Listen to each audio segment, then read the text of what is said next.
Welcome back to the Relationship School podcast. Yes, welcome. Hi, honey. Hi. We're going to take a couple of questions today. Yes, we've got some good questions.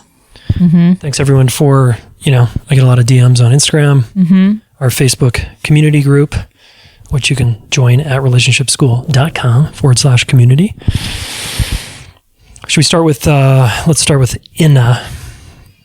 I think that's this person's name, Inna. Okay. Yeah. I've been with my boyfriend for over a year now. He has always had anger issues in his life and is therefore carries them into the relationship. He doesn't get physically aggressive towards me, but he unloads and projects his frustration onto me in a way that makes me feel unsafe and uncomfortable. He knows it's a problem, apologizes, and promises to change, but he refuses to get help. Ooh. Ouch. And of course, these situations keep happening. Is there any other way to deal with this after repeated conversations than to break up? It's good. Do you want to start? Yeah. No, go ahead. Okay. Couple things come to mind. Yes, there are other things you can do besides break up. That is an option. Completely. Which I'm glad you're willing to consider that. And yeah, there's other things. So one is obviously for him to get to do some kind of work to get more understanding of what's happening in his nervous system, why he's behaving in ways that ultimately are undermining his own self-esteem. It sounds like he feels apologetic and doesn't like it. And, it's not great for us to keep doing something that makes us feel bad about ourselves, let alone is also not good for our relationship. So that would be great for him to get. And he refuses to get help. Well, so I'm like, I know he's said that, but I'm just saying that's ideal. That's an ideal scenario, is that he would get some support with that. Yeah. With learning about himself there. And then the other piece that I didn't hear anything about was how you could work with it as a couple. So that brings up a lot of possibilities, actually, where the more together you can understand what's happening between you that is contributing to triggering this state in him and this reaction in him, the more together you can figure out how to not go to that place, how to, together accomplish something very different. I think there's a sequence and a pattern happening that we would need to explore and sort out, because I think that it's a co-created process probably. Sure. And I'm not saying that any of this is your fault as the partner. Like, it is not your fault that someone is getting that angry and upset with you necessarily. Yeah. And you might be doing things and saying things that remind him of things he had to protect himself from long ago. Yeah, and then he gets really... And that he gets very activated, defensive, protective, to the point that he's saying and doing things that are hurtful to you and your relationship. That's a pretty extreme place. So I think that it would be cool for you both to learn what's happening there. What's the sequence of events? What's the meaning he's making out of these interactions with you?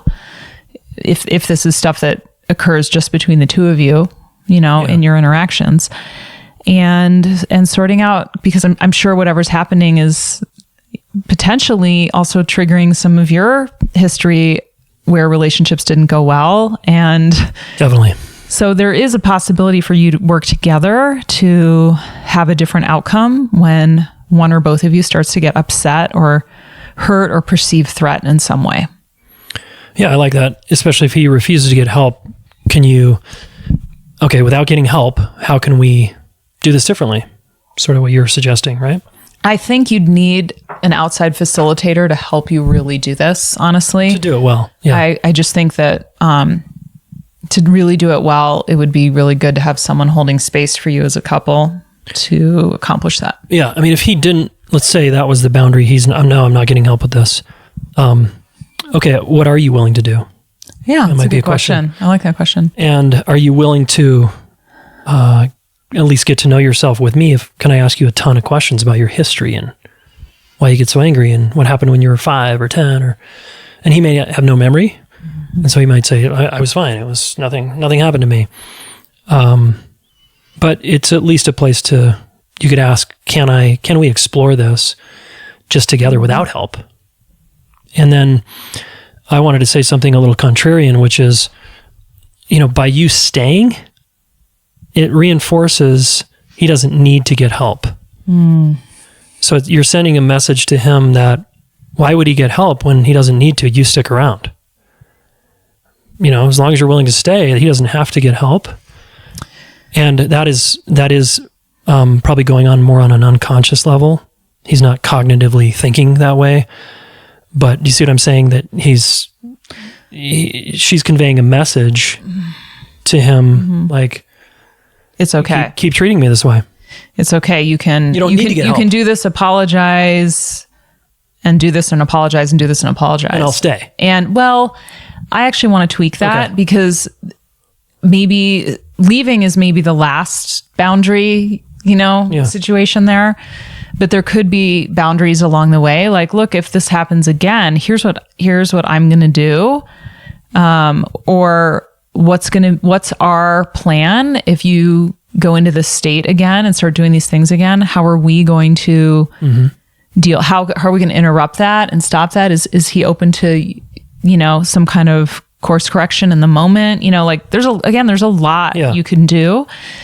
Lots of options here. So I think you're right about like, what is this partner's boundary around this angry behavior from your partner? And are you honoring that in yourself and being true to that and following through on that, which is huge. And then I think that you can't threaten to leave and you can't just be throwing threats to leave the relationship around. Like I think if you're like, I'm really done with this behavior, and if it continues, I'm out. Like when you get to that point, it's really important you follow through, honor that and follow through, and that you don't use that as a way to motivate behavior change. Like that cannot be why you would do that. And that wouldn't work for you anyway, because if you make empty threats and don't follow through, if you're that kind of person, it's just a bad strategy. You have to get to where Ellen's talking about here, and you have to really mean it. But I liked what you said, where there's some steps you could do. There's so many boundaries along the way. But you have to still understand what you're conveying. If apologize, get aggressive, and you stick around, I mean, you're kind of saying you don't need to change that much. I mean, that's just sort of what gets communicated. Or if you don't have any boundary, like again, I think sticking around is like the last thing. It's like, there's so much to work on in between there. Like, I mean, I have like 15 different ideas of things they could be doing individually and as a couple to address this. Can we hear one more? Well, another one is just, making a plan for, okay, if this happens again, which it will, because that's been the pattern you're describing. Yep. What are we going to do so that we get out of that bad place as soon as possible? What can we do? What is he? Your idea? I don't know if it's a he, she. It sounds like that, but yeah, I think he. Yeah. So like, what is he willing? What could you together come up with that would feel better to both of you? What's he willing to receive from you in terms of feedback? What are you willing to, hold in yourself because you don't like being treated this way? So what would you like to do? Like, I think there's a lot walk out of the room, like take a break, or say for a day or two, or speak to like, here we are, this is happening again. I want this to stop. I want us to reset somehow and do this differently. And then it's like, okay, then what's the plan? What are we going to do? You figure that out and agree to it when you're calm and connected. And then you just know that this is going to come our way. And then we have a plan in place that following through on. And this is made tricky because he's got a boundary about, I'm not going to work on this. So to me, it comes back to what are you willing to do then? Let's say therapy's off the table, coaching's off the table, reading books and podcasts is off the table. Is there anything you're willing to do to change this pattern with me? I feel like that's where I would start. Yeah, I think there's also, again, not putting it all on him because it doesn't sound like he has a lot of answers. Yeah. I think she could also say, here's what I want it to look like. I'd love you to weigh in. What do you want? Like, what do we want for our relationship? Like, how do we want to handle each other when we're behaving in ways that are hurtful to each other? What's like our plan for that? What's our strategy? I mean, couples have to think about that. How do we handle each other? How do we manage each other's difficult states in a way that feels supportive and good? Because like, I don't want to, like with you, Jayson, I don't want to just act terribly to you and hurt your feelings. Like, I want you to tell me when you don't like how I'm being, and I can be like, I do. Right? Okay. That's not how I want to treat you. Like, we have our moments, but if a pattern keeps happening and there's no plan, it's going to keep happening. Yeah. It's not going to get better. Yeah. And then what's the plan for that? How are we going to do this together? That's one option. And then there's so many options for what that could look like. Yeah. Yeah, I'm feeling maybe pessimistic about this one. Yeah. I know, I appreciate your optimism, but I'm over here like, Well, there's just so much they haven't tried. Yeah. But I think when you, I know, Jayson, for you, when you hear that a guy's like, I'm not open to talking to anyone or getting any help, like, those people are really hard to change and help. Hard to be in relationships with. Yeah. So I think that's what you're reacting to. I think you're right. Yeah. Hey, y'all. I hope you have ordered my new book by now, Getting to Zero, How to Work Through Conflict in Your High-Stakes Relationships. It's already getting dozens of 5-star reviews on Amazon. I've heard from a lot of you. Thank you for buying the book, buying it on Audible, buying it on Kindle. I really appreciate it. Really appreciate the support. I think this book is going to help a lot of people. It's all about how do we get back to a good place after some kind of disconnection or rupture or conflict. That's what the entire book is about. And if you want a roadmap on how to get back to a good place, what I call zero, please order my book. GettingToZeroBook.com. Get you some extra goodies, a conflict quiz, some additional PDFs, etc. And you can order it in all the places and support your local bookstores. Cool. Thanks. Back to the show. Okay, let's move on to one from our relationship school Facebook group from Kendra. Okay, this is a good one. This is a little longer question, but I think the context is important. Okay. Hey, friends, I'm hoping for some insight. I have a pretty hard time taking criticism from my husband, specifically regarding my insecurities, which are being a bad homemaker, wife, mom. That's kind of intense self-judgment. Yeah. I don't think there's anything wrong with the way he communicates his feelings, and he doesn't express stuff often. However, I pretty much always cry. It's more of a eyes leaking kind of cry versus sobbing. I also tend to get defensive. Frankly, I disagree with his criticisms, but it's fair that he has them. I apologize for crying. I'm not mad at him ever for telling me when he thinks something needs improvement.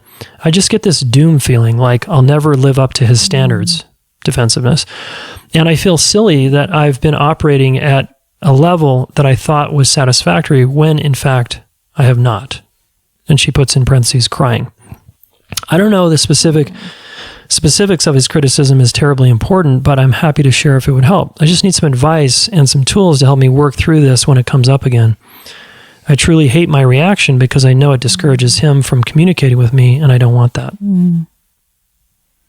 Yeah, this is really interesting. Yeah. I think it's tricky because you're saying you have insecurities about that you're a bad wife, homemaker, mom, but then later you say, I disagree with his criticisms.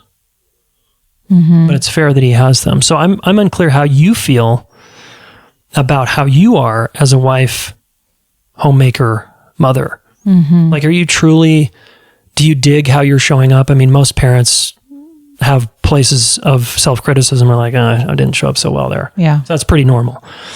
But where are you on that spectrum of like hating yourself versus actually 80% of the time I kick ass? So I think that's just important to get clear on how you feel about yourself, because then his criticisms have less of a place to land if you feel really good. They still don't feel good, but they have less places to stick, right? Yeah, you can stay more curious or interested. Like, interesting. You've got some feedback for me there. Yeah. Yeah, I was thinking about that too, just that I think what she's saying is that she's already under so much self-criticism, and it's just like happening, like it's like the background noise in her mind is just a lot of criticism about how she's showing up in all these areas. And a lot of women struggle with this because we feel so overextended and our standards are so high, and we're supposed to be great at all these things. And I don't think men have as much standards I don't think to so. live up to, honestly. So different. I think women struggle with this way, way more, that they're not doing anything. They're doing way too much and they're not doing anything well.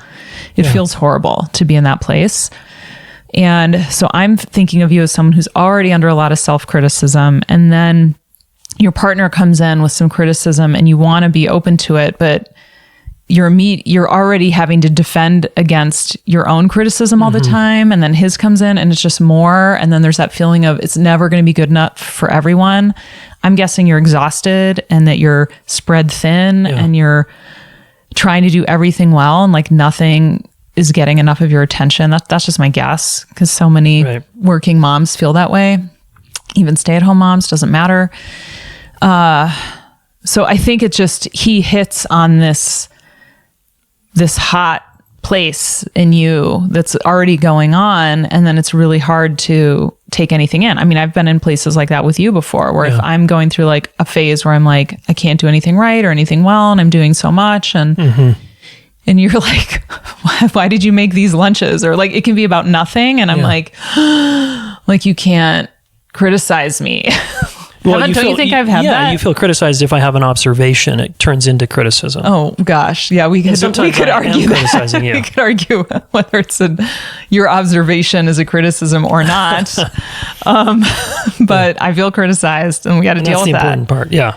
Yeah, and so I think that it's okay that you're having that reaction, because it's showing you, wow, I'm struggling in here with how I feel about myself, which I think is what you're asking, Jayson, is like, how do you really feel about yourself? And I want you to get some more accurate feedback about how there probably are impossible standards that you're holding yourself to, like so many women do, and how to get clear on what's really important to you. What are the essential things to put your energy into? Yeah. What can you let go of? What doesn't matter?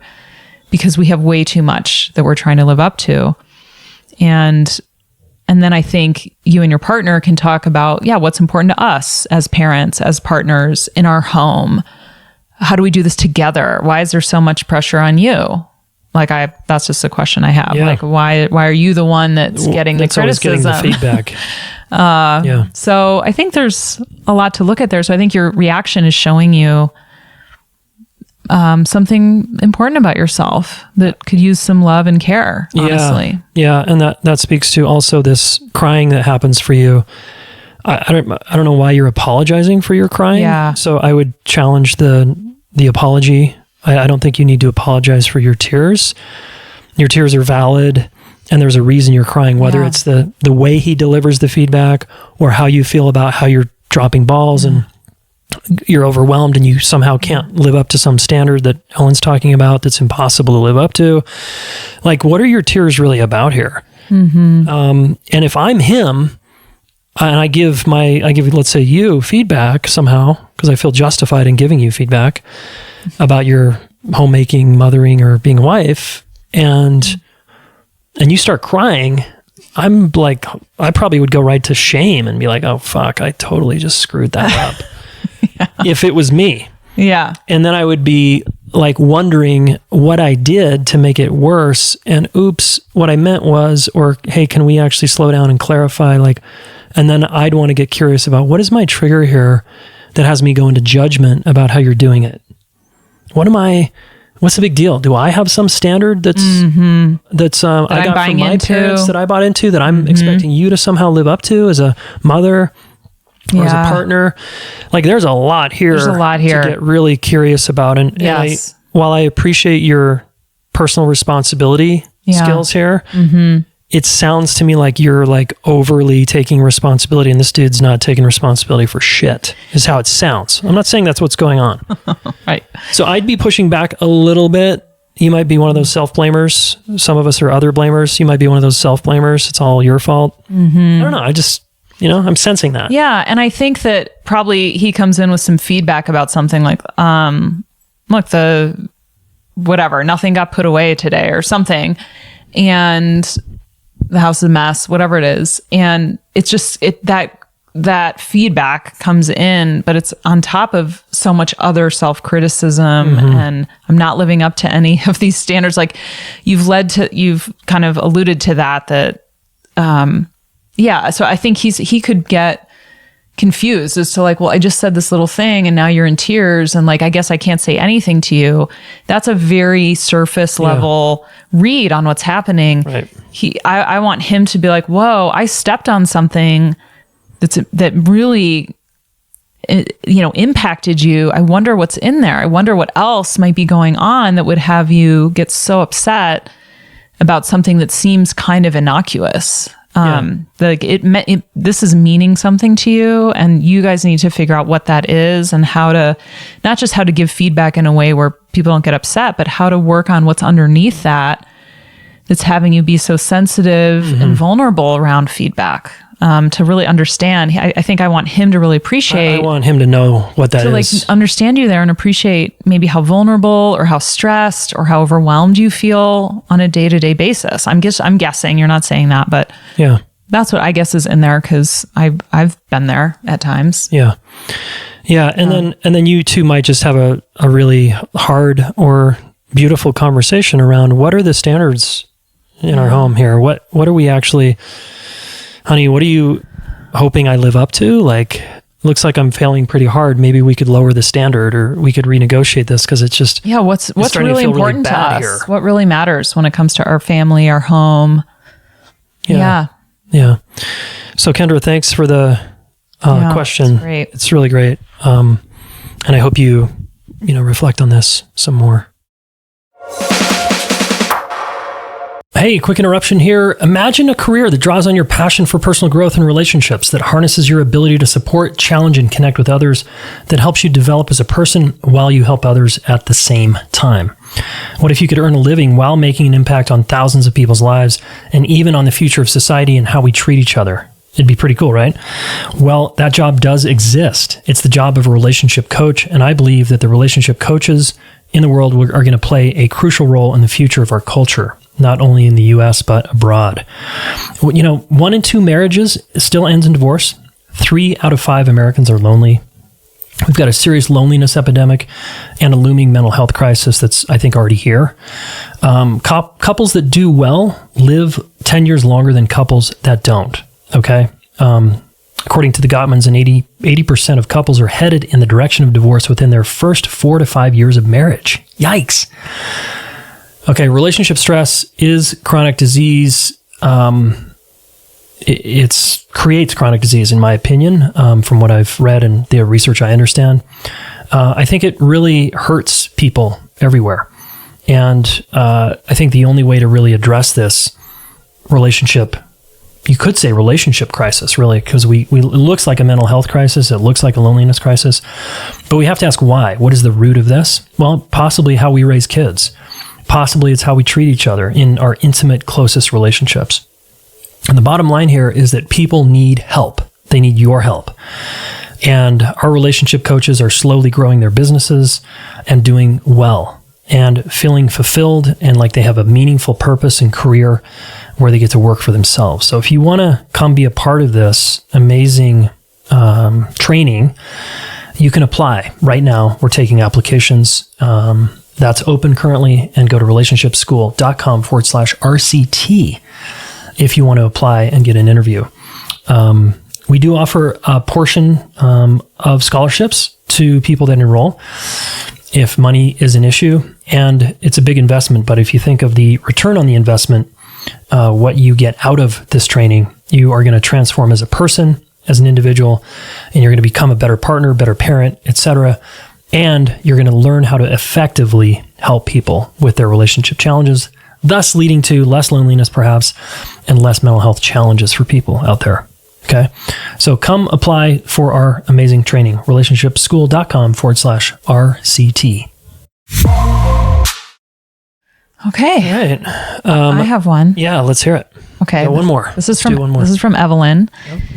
And she asks me, okay, in Wired for Love, Stan Tatkin, who wrote that book, states that we should not ask our partner about their vulnerabilities or the way we can cheer them up, but rather deduce this information from reading their cues. This raises a couple questions for me. In an insecure relationship, the ability to correctly and sensitively read the other might already be lacking or at least impeded. What is the reasoning behind his approach, and why not encourage open communication between what each person needs? Yeah, good one. Yeah, I love getting to clarify things because there's so much to clarify, it turns out. Yeah. And I know Stan has said this too, probably on this podcast before. Yeah, you should sort of know your partner's cues. You shouldn't have to ask them. So here's what because I've trained with Stan for many years and still do. And I think that what he means here is not that we should never ask our partner about their vulnerabilities or the ways we can really inspire them. It's more than cheering them up. It's like, how do we really appreciate what really can be hurtful to our partner or they feel really vulnerable around? And also, do we know how to really inspire them and have them feel loved and valued and cared about? And he's saying we should know those things. And I get what he means. We kind of should. So he doesn't want us just lazily going to our partner and being like, well, tell me what's really vulnerable for you. Or like, tell me what really inspires you. He wants you to think about your partner. Yeah. And to really think about where did they come from? How did they grow up? You've watched them through the world. You've maybe spent years with this person. You know them. And if you don't, you're going to have to ask. Yes. And you're going to have to talk about it. And you're going to talk about it anyway, because it's good to talk about. But I think what he's saying is watch and pay attention and you'll see it's there.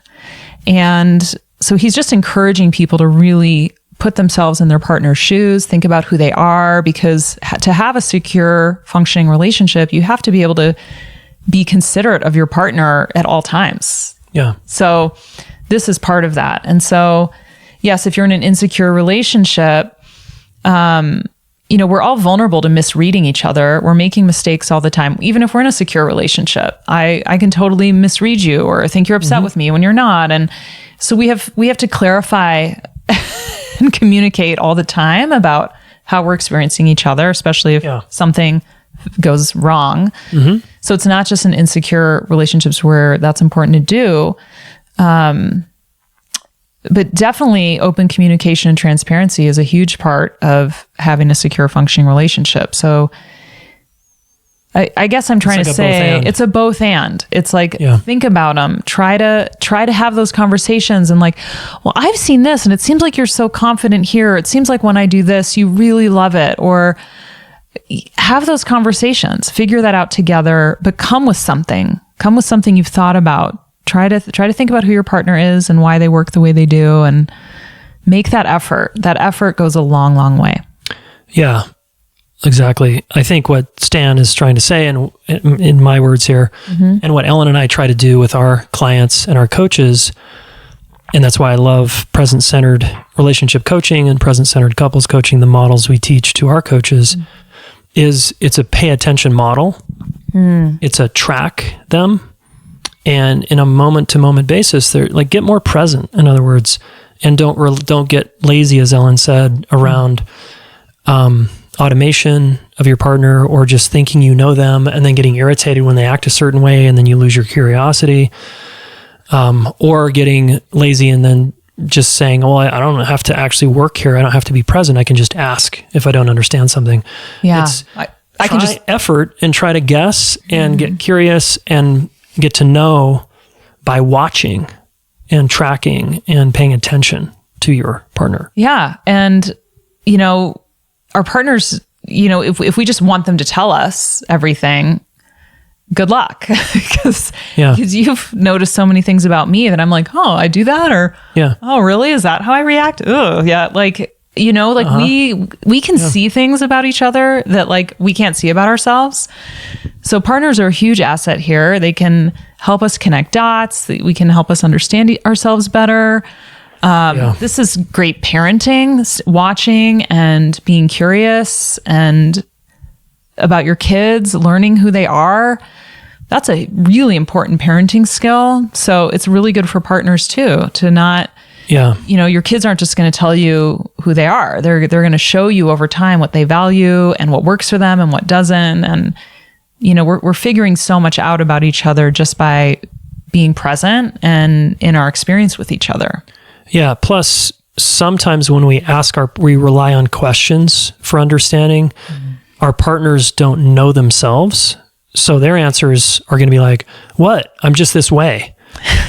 I don't know. Why don't you just accept me? Because this is just how I am. And it's like, no, but you're paying attention to how they are during the holidays. And you remember a couple stories from their parents about them as a kid. And you're like, holy shit, this is starting to make a lot of sense. And they don't have that insight yet. So you can actually help them understand themselves better by you connecting the dots as a partner and going, oh, well, remember your mom said this at age 5, this thing happened and she behaved this way. And I kind of am like your mom sometimes. And so don't you think there's a relationship here and they're like, oh shit, I never thought about that. Like sometimes you'll point out things to me over the years that I'm like, oh yeah, okay. I wasn't seeing it. Now I'm seeing it. Right. Thank you. Thanks for being present and paying attention to me instead of just relying on asking me. And being curious, like, wow, it seemed like this. What's that like for you? Or that. Yeah. Yeah. I mean, we're just genuinely curious about people. So it's easy for us to bring that. So yeah, be open, be interested, communicate, but try to understand them without just waiting for them to explain themselves to you. Yes. That's the bottom line. Yes. Yeah. Yeah. And please be vulnerable and please be open. Of course. Of course. We're Transparency is big fan of that. Very important. Yeah. Okay, cool. These were great questions. These were great questions. Thanks for bringing that one on. Thanks, everybody. Keep the questions coming. You can always email info@relationshipschool.com. Put in the subject line podcast question. So then it gets forwarded to us. You're certainly welcome to DM us on social media. Or just keep asking the questions you do the way some of you do in our Facebook group. It's totally free.